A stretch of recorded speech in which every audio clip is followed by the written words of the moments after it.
Murmuration morning and happy Epiphany. It's the last day of Christmas. Should I say yay, happy Epiphany, sad, last day of Christmas. Anyway, it's Epiphany, so today's the day when maybe you'll have many epiphanies. I don't know. I am extremely sleepy. I did not get much sleep last night because randomly I felt that I really needed to make an Epiphany cake, a Yule log cake. And it didn't turn out awesome. Like, I almost don't even want to show you the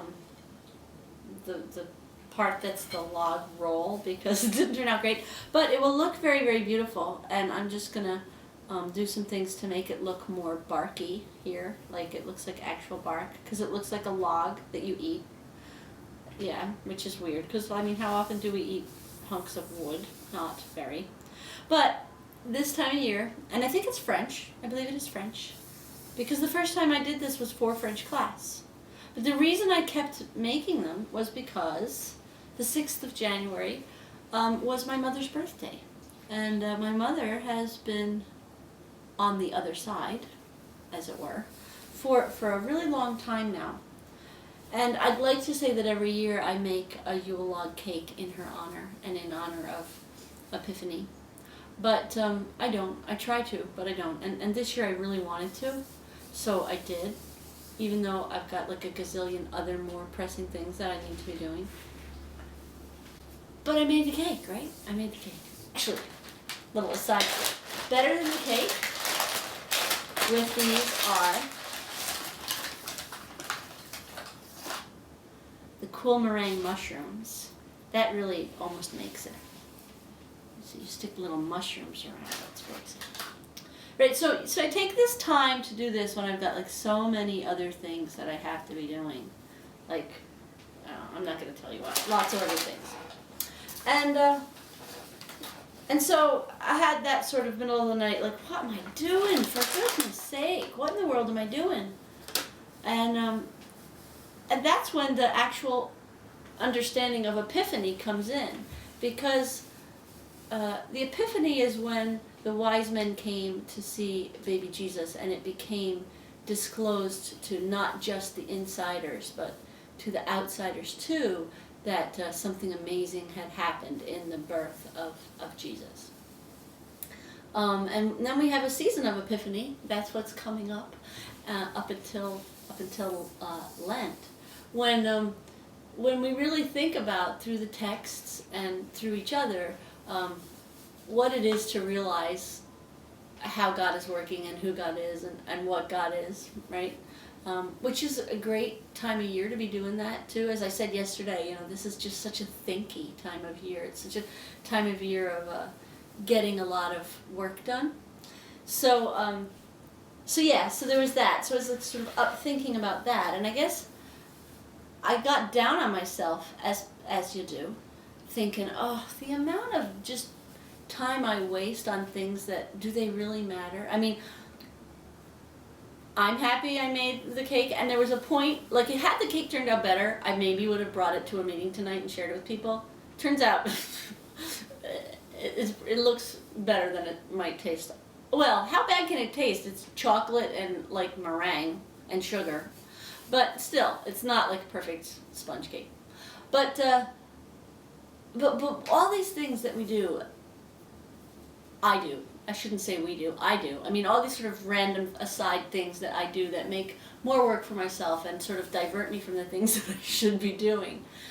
I found myself thinking in the middle of the night, what is the purpose of that? But, and here's where I bring it in, and unfortunately it's not really a link that was inspired by Scripture. It was a link that was inspired by Downton Abbey. Sorry. But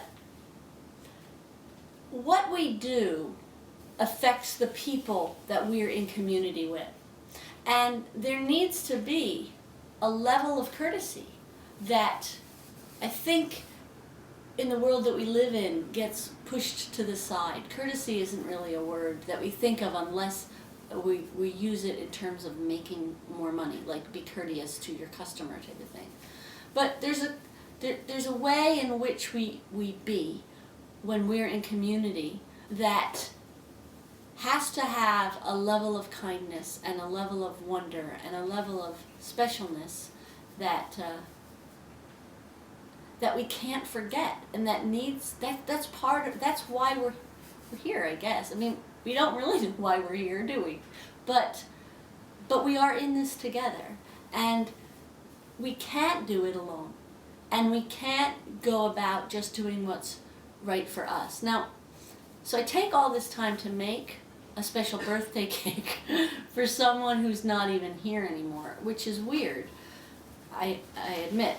But it still extends this understanding of what our community is and why we do things and how we're in this together, and that level of courtesy of being together and of recognizing moments and of making things special.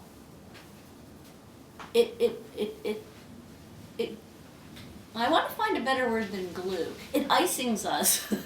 It sticks us together in a way that we have to have in order to be healthy and in order to enjoy this time that we're here on this place, for whatever that means. And God is a community in God's self. You know, I mean, God.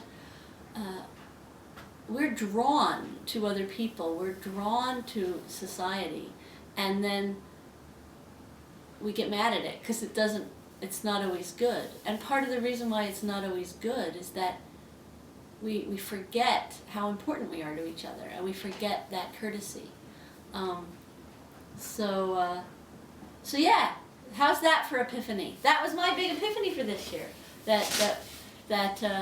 That we need not just community, but we need courtesy within it, and we need specialness, and we need cakes that look like logs, and we need meringue